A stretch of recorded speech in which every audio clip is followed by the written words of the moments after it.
کیا آپ جانتے ہیں جب بارش نہیں ہوتی تھی تو نبی صلی اللہ علیہ وسلم کیا کرتے تھے؟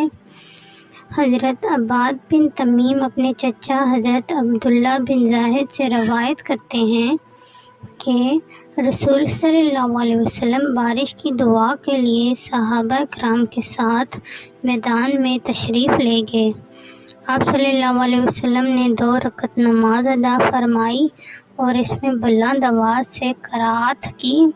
پھر نبی صلی اللہ علیہ وسلم نے اپنے چادر مبارک کو الٹایا، ہاتھ بلند کیے، اللہ تعالیٰ سے دعا فرمائی اور بارش طلب کی، اور آپ صلی اللہ علیہ وسلم قبلہ رخ ہو کر اللہ سے بارش کی دعا مانگتے رہے۔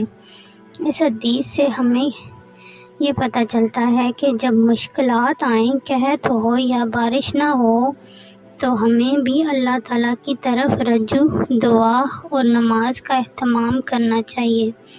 اللہ ہی بارش برسانے والا ہے، اسی سے مانگو۔